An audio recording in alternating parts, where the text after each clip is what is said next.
সুপ্রিয় শিক্ষার্থী বন্ধুরা, আমি মানসকান্তি শ্যাম আজকের অনলাইন ক্লাসে সকল শিক্ষার্থীদেরকে স্বাগত জানাচ্ছি। আশা করছি তোমরা প্রত্যেকেই পরম করুণাময়ের কৃপায় সুস্থ আছো। আমি আজকে নবম শ্রেণীর হিসাব বিজ্ঞান বিষয়ে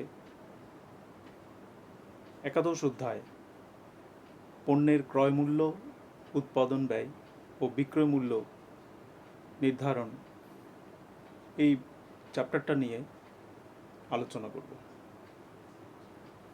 তোমরা নিশ্চয়ই প্রত্যেকেই খাতা, বই এবং কলম নিয়ে প্রস্তুত রয়েছ। আমরা যেহেতু ব্যবসায় শিক্ষা বিভাগের শিক্ষার্থী, আমাদের প্রত্যেককেই ব্যবসা করতে হলে আমরা সর্বপ্রথম ব্যবসার উদ্দেশ্য সম্পর্কে সবাই সচেতন রয়েছি।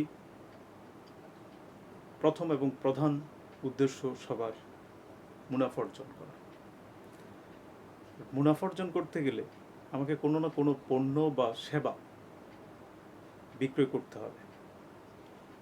আর সে পণ্য আমরা নিজেরা উৎপাদন করতে পারি অথবা সরাসরি উৎপাদিত পণ্য ক্রয় করে পুনরায় বিক্রি করতে পারি। এখন আজকের অধ্যায়ের শিরোনামই হচ্ছে পণ্যের ক্রয় মূল্য কিংবা উৎপাদন ব্যয় এবং বিক্রয় মূল্য নিরূপণ করা। তাহলে আমরা জেনে নেই পণ্যের ক্রয় মূল্য বলতে আমরা কি বুঝি। পণ্যের ক্রয় মূল্য হচ্ছে সেই মূল্য যে পণ্য বা সেবা কেনার জন্য আমরা বিক্রেতাকে যে পরিমাণ অর্থ প্রদান করে থাকি সেটাই হচ্ছে ক্রয় মূল্য। এবং এই পণ্যের ক্রয় মূল্য তাহলে কেন আমাকে নির্ণয় করতে হবে? আমি যখন একজন বিক্রেতার কাছ থেকে ওনার চাহিদা মতো এবং আমার দর কষাকষির দুজনেরই যখন একমত হই, সেই মূল্যটা দিয়ে যদি আমি পণ্যটা ক্রয় করে নিয়ে আসি তাহলে তো ক্রয় মূল্য পেয়ে গেলাম। তাহলে আমাকে আবার নতুন করে ক্রয় মূল্য নির্ণয় করতে হবে কেন? কেননা আমরা যে মূল্যে বিক্রেতার কাছ থেকে পণ্যটা ক্রয় করি, আমরা সেই মূল্যে পণ্যটা তো আর বিক্রি করলে চলবে না, কিংবা তার সাথে সামান্য পরিমাণ মুনাফা যোগ করেই আমরা বিক্রি করলে তো হয়। তাহলে এক্ষেত্রে আমাদের কেন নতুন করে জানতে হবে যে পণ্যের ক্রয় মূল্য আমাদের নির্ণয় করতে হবে? এটা কেনই বা প্রয়োজন? এটা অত্যন্ত প্রয়োজন এই জন্য যে আমরা যদি সঠিকভাবে পণ্যের ক্রয় মূল্য নির্ণয় বা নির্ধারণ করতে না পারি তাহলে বাজারে, পূর্ণ প্রতিযোগিতামূলক বাজারে আমাদের পণ্য টিকে থাকা কঠিন হয়ে যাবে। সঠিক উৎপাদন ব্যয় বলি বা ক্রয় মূল্য বলি নির্ধারণ করতে না পারলে আমি সঠিক বিক্রয় মূল্য নির্ণয় করতে পারবো না। যেন তেনভাবে আমি একটা পণ্যের বিক্রয় মূল্য নির্ধারণ করতে পারি না, কারণ বাজারে আমার মতো একই পণ্য আরও থাকতে পারে। তারা কিভাবে সেই দাম নির্ধারণ করছে সেটাও আমার জানার বিষয়, সেটাও আমাদেরকে মাথায় রাখতে হবে। তো সুতরাং বাজারে টিকে থাকতে হলে, সঠিকভাবে হিসেব রাখতে হলে, আমার কোনো দিকে কোনো অপচয় হচ্ছে কিনা সেসব বিষয়ে খেয়াল রাখতে হলে আমাকে অবশ্যই পণ্যের ক্রয় মূল্য সঠিকভাবে নির্ণয় করতে হবে। তা না হলে আমরা পূর্ণ প্রতিযোগিতামূলক বাজারে টিকে থাকতে পারবো না। বর্তমান বিশ্বটা অত্যন্ত প্রতিযোগিতাপূর্ণ। সুতরাং এসব কারণে আমাকে পণ্যের প্রকৃত ক্রয় মূল্যটা নির্ণয় করতে শিখতে হবে। আচ্ছা, এবার আসি কিভাবে আমরা পণ্যের ক্রয় মূল্যটা নির্ণয় করব। ধরে নেই আমরা কোনো পণ্য বিদেশ থেকে আমদানি করছি। তো সেক্ষেত্রে আমাকে কি করতে হবে? সরকারকে ট্যাক্স বা শুল্ক দিতে হবে, যেটাকে আমরা আমদানি শুল্ক বলে থাকি। এর পরবর্তীতে আমাকে পণ্য খালাস করতে হবে, জাহাজ ভাড়া তো দিতেই হবে, ট্যাক্স বা শুল্ক দিতে হবে, পণ্য খালাস করতে হবে। এরপরে পরিবহন করে, যেটাকে আমরা আন্তঃপরিবহন বলে থাকি, সেই পরিবহনের মাধ্যমে আমাকে পণ্যটা গুদামজাত করতে হবে। এতটুক পর্যন্ত আমার পণ্যের ক্রয়ের পরবর্তীতে, ক্রয় করার পর থেকে গুদামজাত করা পর্যন্ত বা যত প্রকার প্রত্যক্ষ খরচ জড়িত রয়েছে তার সবটাই আমাকে ওই বিক্রেতাকে যে পরিমাণ টাকা আমরা দিয়েছি তার সাথে যোগ করতে হবে। যোগ করার পরেই আমরা প্রকৃত ক্রয় মূল্য নির্ধারণ করতে পারব। আচ্ছা, এর পরবর্তীতে পণ্যের প্রকৃত ক্রয় মূল্য পাওয়ার পর আমাদেরকে পরোক্ষ খরচ নামে কতগুলো ব্যয় আছে যেগুলো আমাদেরকে একটু জানতে হবে। আমি পণ্যটা গুদামজাত করার পর বিক্রির আগ মুহূর্ত পর্যন্ত আরও বেশ কিছু খরচ আমার করতে হবে, যেগুলোকে আমরা পরোক্ষ খরচ বলি। যেমন সে পণ্য বাজারজাত করতে হলে আমাকে একটা দোকান বা শোরুম ভাড়া নিতে হবে, সেটার ভাড়া দিতে হবে, ওখানে কর্মচারী নিয়োগ করতে হবে, সে কর্মচারীর বেতন দিতে হবে, বিজ্ঞাপন খরচ করতে হবে এবং বিক্রয় কর্মীর কমিশন দিতে হবে। এইসব খরচ করার পর আমি পণ্যটা ভোক্তার হাতে পৌঁছে দিতে পারবো। তো এইসব খরচ সহ আমাকে তখন বিক্রির আগ মুহূর্ত পর্যন্ত যত খরচ আছে সবগুলো যোগ করতে হবে। প্রত্যক্ষ খরচ, এরপরে পরোক্ষ খরচ, শুরুতে যে কাঁচামাল বা পণ্যটা ক্রয় করেছিলাম সবটা যোগ করলে আমরা মোট ব্যয় পাব। এখন মোট ব্যয়ের সাথে মালিকের প্রত্যাশিত একটা মুনাফা থাকে, যার কারণেই তিনি ব্যবসা করছেন। ব্যবসায়ের মূল উদ্দেশ্য হচ্ছে মুনাফা অর্জন, সুতরাং মালিকের তো কিছু একটা মুনাফা লাগবে। তো মোট ব্যয় যেটা, তার সাথে তার প্রত্যাশিত একটা মুনাফা যোগ করে আমরা বিক্রয় মূল্য নির্ণয় করব। আচ্ছা, এখন আমরা আজকের এই পণ্যের যে ক্রয় মূল্য, এটা আমি যে কথাগুলো বললাম কিভাবে নির্ণয় করছি, কিভাবে নির্ণয় করতে হবে, সে ব্যাপারে আমরা একটু দেখে নিই।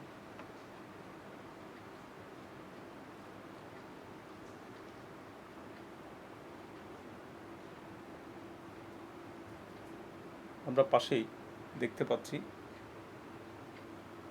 পণ্যের ক্রয় মূল্য নির্ধারণ। উদ্দীপকে প্রতিষ্ঠানের নাম থাকবে, আমরা প্রতিষ্ঠানের নামটা লিখব,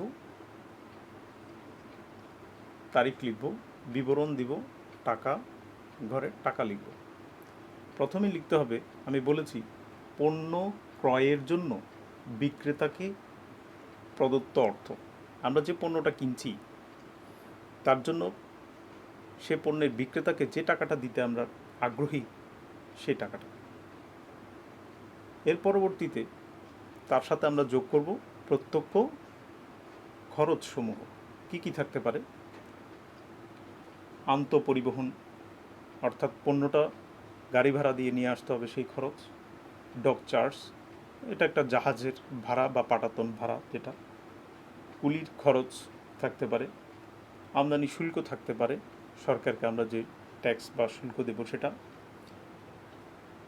এই সবগুলো প্রত্যক্ষ খরচ যোগ করে তাহলে আমরা কি পাচ্ছি? মোট ক্রয় মূল্য পাচ্ছি। এইভাবে আমরা ক্রয় মূল্য নির্ধারণ করব। এখন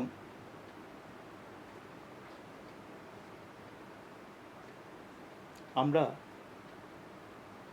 একটা উদ্দীপক যদি আলোচনা করি তাহলে তোমাদের বুঝতে ব্যাপারটা সহজ হবে।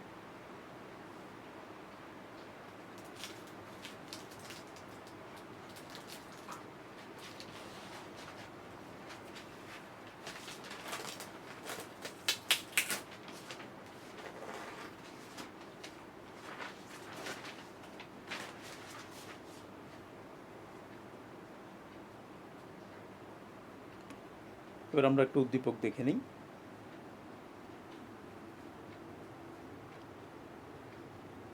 উদ্দীপকে বলা হয়েছে, উদ্দীপক 1, ঢাকার ফার্মগেইট এলাকার জনৈক ব্যবসায়ী চট্টগ্রাম থেকে 6,000 লিটার সয়াবিন তেল 110 টাকা লিটার দরে ক্রয় করেন। এর জন্য ট্রাক ভাড়া 17,000 টাকা, কুলি খরচ 1,500 টাকা, টোল খরচ 1,000 টাকা পরিশোধ করেন। এক্ষেত্রে প্রতি লিটার সয়াবিন তেলের ক্রয় মূল্য কত হবে নির্ণয় করো। একটু আগে আমি যে কথাগুলো বলেছিলাম, কোনো পণ্য বা সেবা ক্রয়ের জন্য বিক্রেতাকে আমরা যে পরিমাণ অর্থ দিতে প্রস্তুত থাকি সেটার সাথে যাবতীয় প্রত্যক্ষ খরচগুলো যোগ করলেই আমরা পণ্যের ক্রয় মূল্য পেয়ে যাই। এবং আমরা একটা চার্টও দেখেছি, সেই চার্ট অনুযায়ী আমরা এখন এই কাজগুলো করতে শিখব। এবার একটু দেখি।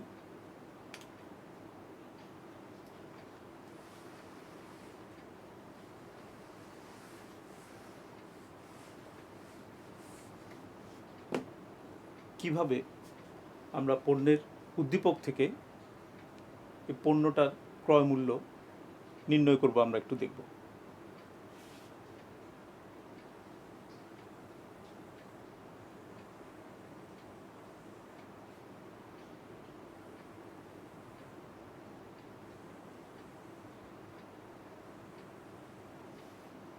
আমরা এইভাবে একটা ছক করে নেব।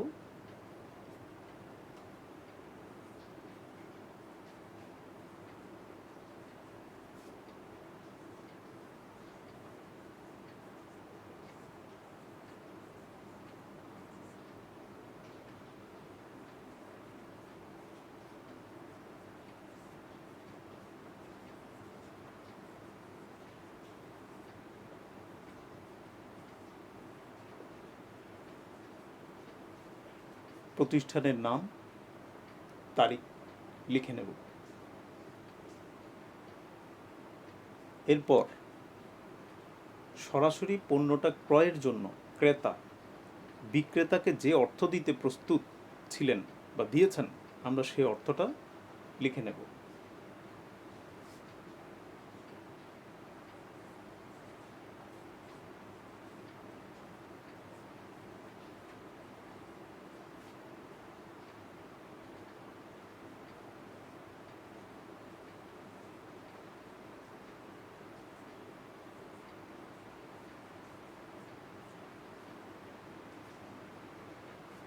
কত টাকা দিয়েছিলেন,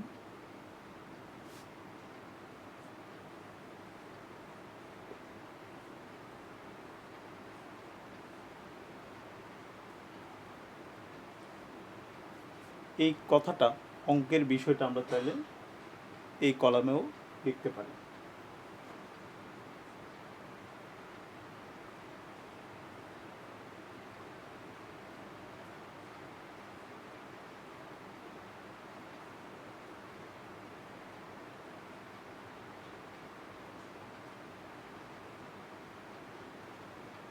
তাহলে আমরা বিক্রেতাকে 6,000 লিটার সয়াবিন তেলের জন্য প্রতি লিটার 110 টাকা হারে 6,60,000 টাকা প্রদান করলাম।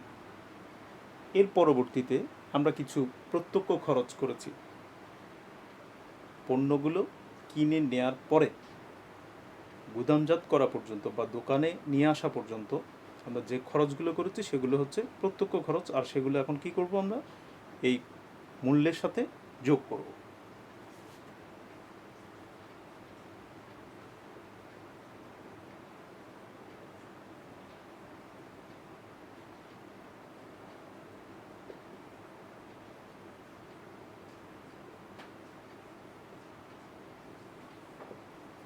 কি কি প্রত্যক্ষ খরচ ছিল?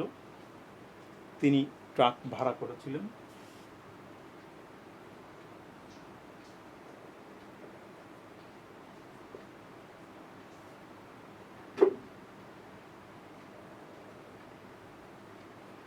$17,000 কুলি খরচ প্রদান করেছেন,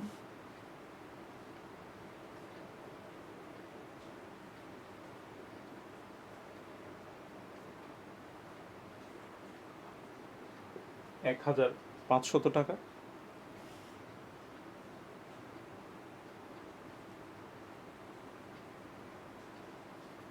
টোল খরচ করেছেন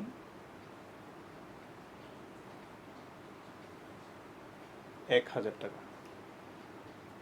এই ছিল তার প্রত্যক্ষ খরচ। এখন আমরা কি করব? সব প্রত্যক্ষ খরচগুলো যোগ করে বিক্রেতাকে প্রদত্ত অর্থের সাথে যোগ করে দেব।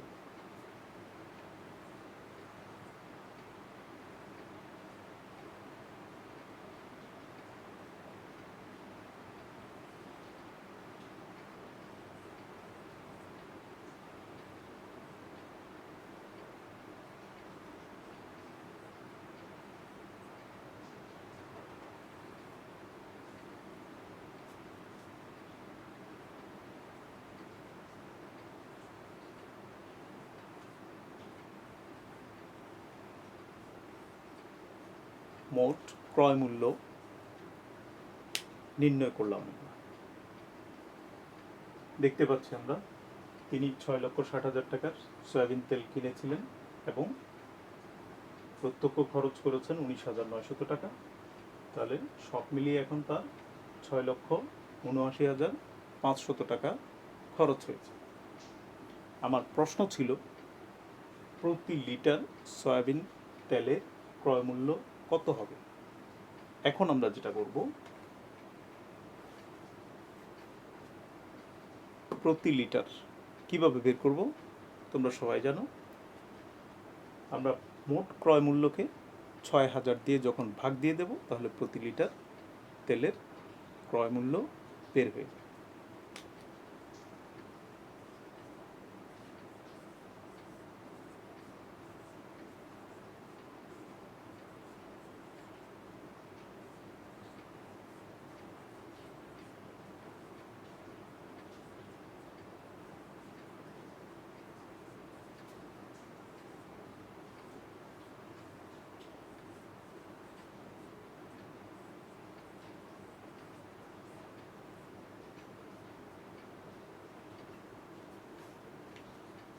এই কাজটা তাহলে তোমরা দ্রুত নির্ণয় করে ফেলো। নিশ্চয়ই তোমরা নির্ণয় করে ফেলেছ।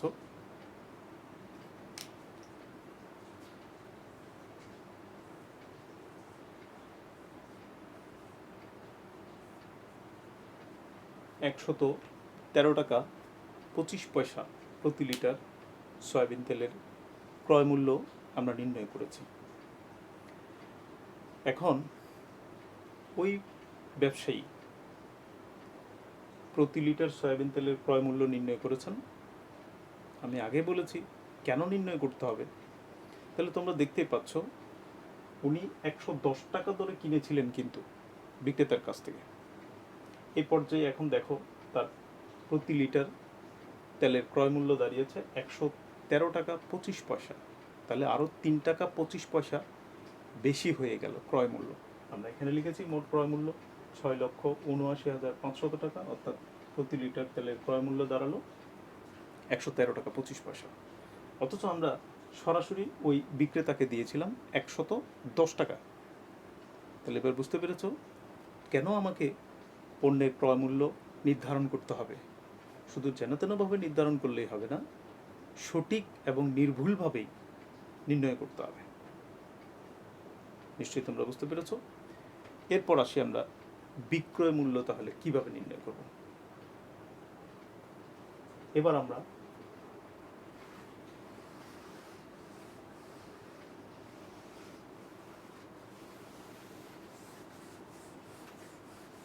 আরেকটা উদ্দীপক দেখার চেষ্টা করব। আরেকটা উদ্দীপক দেখার আগে এখানে তোমাদেরকে আমি শুরুতেই বলেছি কিছু পরোক্ষ খরচ থাকে আরও, সেই পরোক্ষ খরচগুলো এই মোট ক্রয় মূল্যের সাথে আমরা যোগ করব। এই পরোক্ষ খরচগুলো যোগ করলে আমরা মোট ব্যয় পাব, আর মোট ব্যয়ের সাথে প্রত্যাশিত মুনাফাটা যোগ করলেই আমরা বিক্রয় মূল্য পেয়ে যাব। আচ্ছা,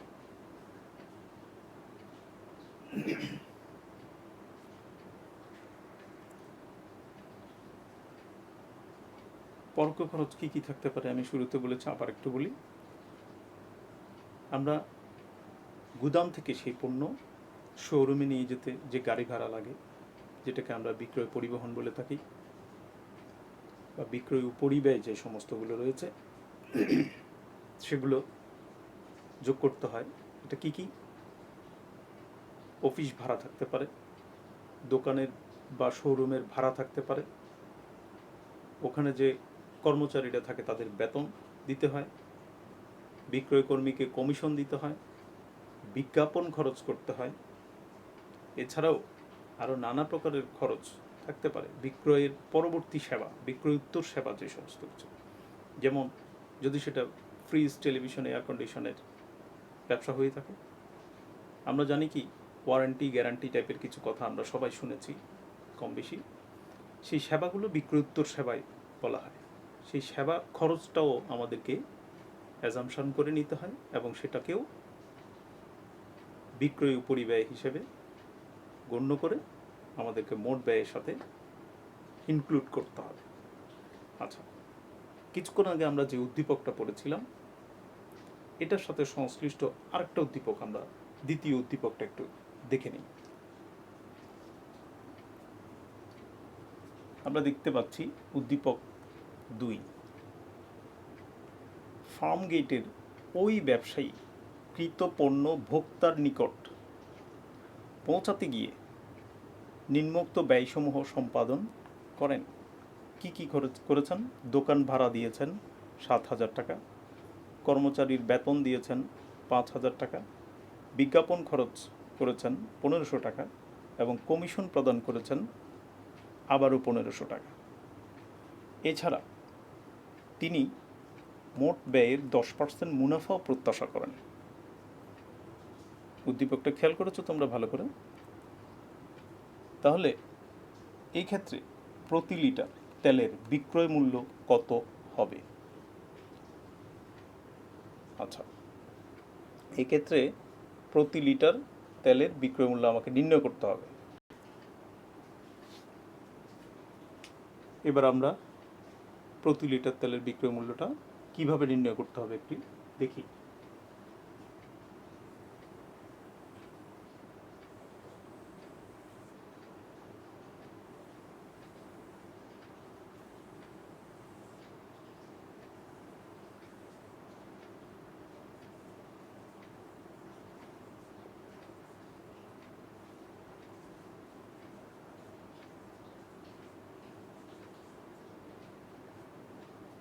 তোমরা জানো,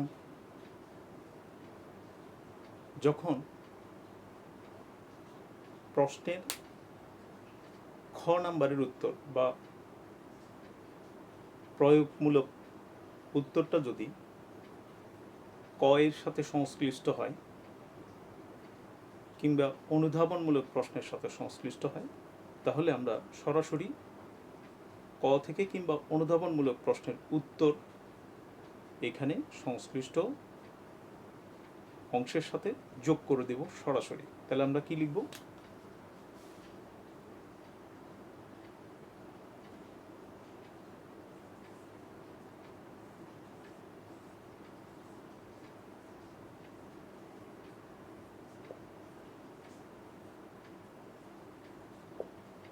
ছয় 6,000 লিটার তেলের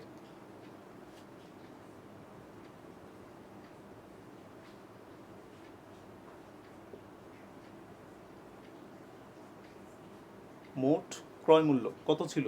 আমরা এটা ক হতে পাই লিখে দিতে পারি,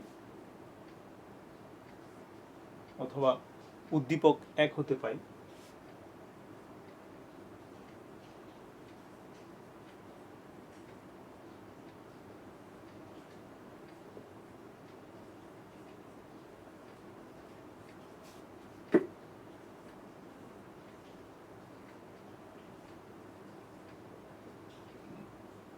6,79,500 টাকা, মনে আছে নিশ্চয়ই? আমরা সেটা লিখে নিলাম। এর পরবর্তীতে আমরা কি করব? হ্যাঁ, ঠিকই বলেছো তোমরা, অর্থাৎ পরোক্ষ খরচ যা করেছি সবগুলো এটার সাথে যোগ করে নেব।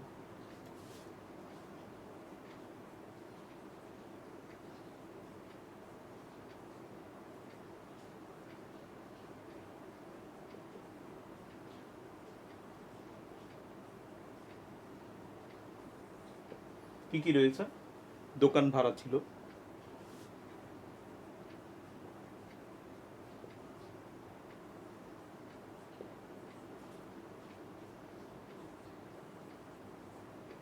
৳7,000।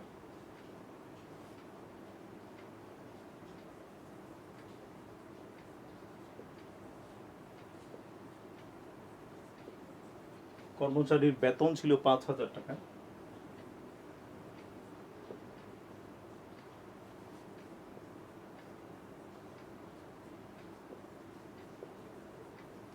বিজ্ঞাপন ছিল ৳1,500।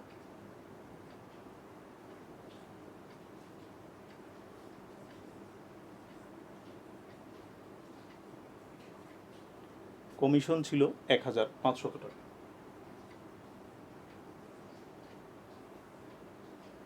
তাহলে এবার পরোক্ষ খরচগুলো সবগুলো আমরা যোগ করে এখানে উদ্দীপক 1 হতে যে তেলের মোট ক্রয় মূল্য পেয়েছিলাম তার সাথে যোগ করা হবে।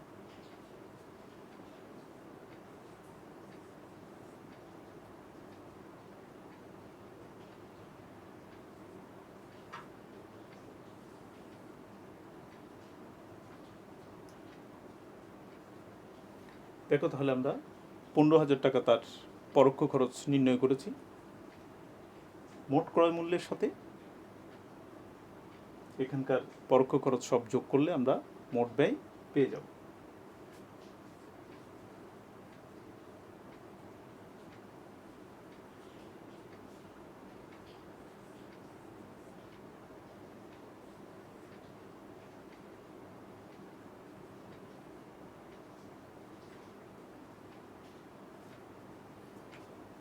আমরা দেখতে পাচ্ছি তার মোট ব্যয় হয়েছে 6,94,500 টাকা। এখন এই মোট ব্যয়ের সাথে ওনার প্রত্যাশিত একটা লভ্যাংশ ছিল, সেই লভ্যাংশটা আমরা যোগ করব। তারপরে আমরা 6,000 লিটার তেলের বিক্রয় মূল্য পাব। তিনি 10% মুনাফা আশা করেছিলেন, তাহলে আমরা 10% মুনাফাটা এটার সাথে যোগ করে দিই।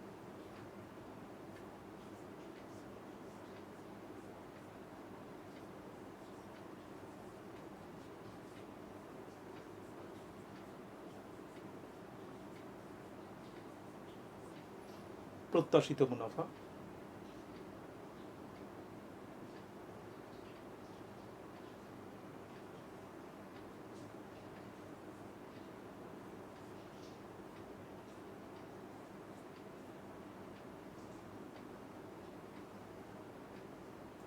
কত দাঁড়ালো? তোমরা নিশ্চয়ই হিসেব করে দেখেছো। আমরা 10% এটা হিসাবে সুবিধার্থে আমরা বলে দিতে পারি, একটা শূন্য বাদ দিলেই 10%টা হয়ে যায়। তারপরও তোমরা যদি ক্যালকুলেটারে দেখতে চাও দেখে নেবে। এই ক্ষেত্রে ওনার মুনাফা দাঁড়ালো 69,450 টাকা। এই প্রত্যাশিত মুনাফাটা যখন যোগ দেব আমরা, যে অঙ্কটা আসবে, সংখ্যাটা আসবে, সেটাই হবে 6,000 লিটার তেলের বিক্রয় মূল্য।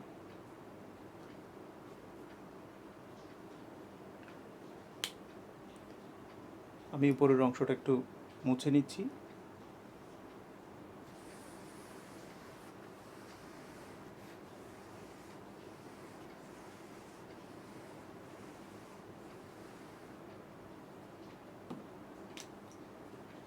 আমি যেটা উপরে লিখছি তোমরা সেটা নিচে লিখে নেবে।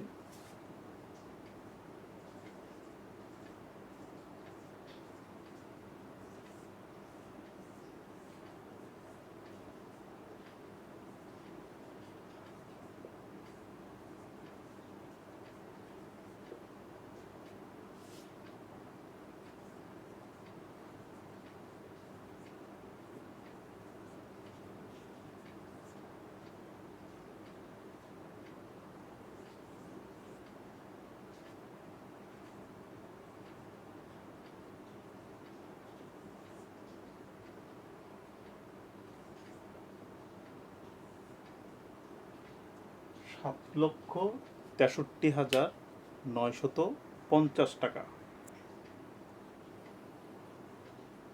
এখন আমরা এই 6,000 লিটার তেলের বিক্রয় মূল্য থেকে প্রতি লিটার বা 1 লিটার তেলের বিক্রয় মূল্য খুব সহজেই নির্ণয় করতে পারি।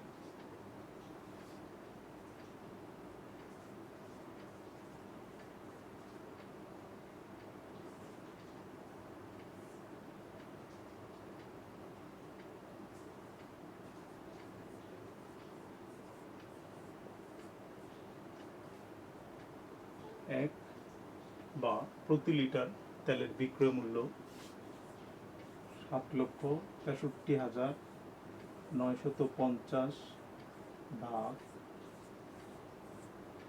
6,000।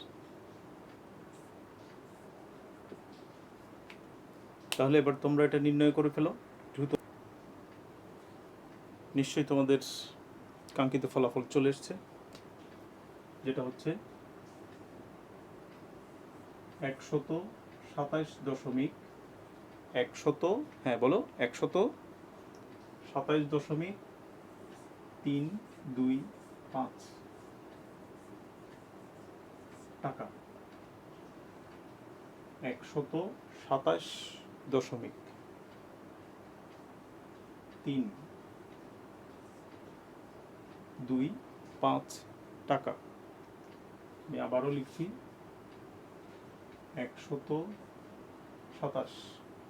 127.3 লেখাটা আমি মুছে আবারও লিখছি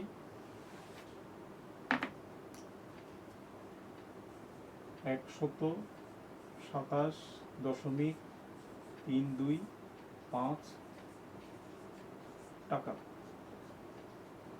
তাহলে আমরা প্রতি লিটার সয়াবিন তেলের বিক্রয় মূল্য নির্ণয় করে ফেলেছি। এখন আমরা এইভাবে যত সমস্যায় দেয়া হোক আমরা নিশ্চয়ই সমাধান করতে পারব। এখন একটা বাড়ির কাজ তো দিতে হয়। বাড়ির কাজ হচ্ছে তোমাদের হিসাব বিজ্ঞান বইয়ের 183 পৃষ্ঠা 183 পৃষ্ঠা নিচের দিকে এসে একটা কাজ দেওয়া আছে। এই কাজ বা সমস্যাটা তোমরা পরবর্তী ক্লাসে সমাধান করে নিয়ে আসবে। আশা করছি সবাই বুঝতে পেরেছ, এবং এই পাঠটা আরো একটু ভালো করে বুঝতে হলে তোমাদেরকে অনুশীলনী বইটা, এই যে চ্যাপ্টারের যে কথাগুলো লেখা হয়েছে, আলোচনা করা হয়েছে, ওগুলো সব ভালো করে পড়তে হবে। এবং তোমাদের নৈর্ব্যক্তিক যে বিষয় রয়েছে ওই প্রশ্নগুলোর উত্তর পুঙ্খানুপুঙ্খভাবে দিতে হলেও তোমাদেরকে পুরো বইটা ভালো করে অনুশীলন করতে হবে। তো সুতরাং আমি চাইব পরবর্তী ক্লাসে তোমরা প্রত্যেকেই পুরো চ্যাপ্টারটা ভালো করে পড়বে এবং যে কাজটা দিয়েছি বাড়ির কাজ সেটা করে আসবে। সর্বোপরি সবার সুস্বাস্থ্য কামনা করছি, দীর্ঘায়ু কামনা করছি। সবাই বাসায় নিরাপদে থাকবে। যদিও কোনো কারণে আউটডোরে যেতেই হয়, মুখে মাস্ক পরে এবং হাতে গ্লাভস পরে হ্যান্ড স্যানিটাইজার সাথে রেখে চলাফেরা করবে। নিজে নিরাপদ থাকবে, অন্যদেরকেও নিরাপদে রাখবে। এতক্ষণ পর্যন্ত ধৈর্য ধরে ক্লাস করার জন্য সবাইকে অসংখ্য ধন্যবাদ। আজকে এই পর্যন্তই। তাহলে খোদা হাফেজ।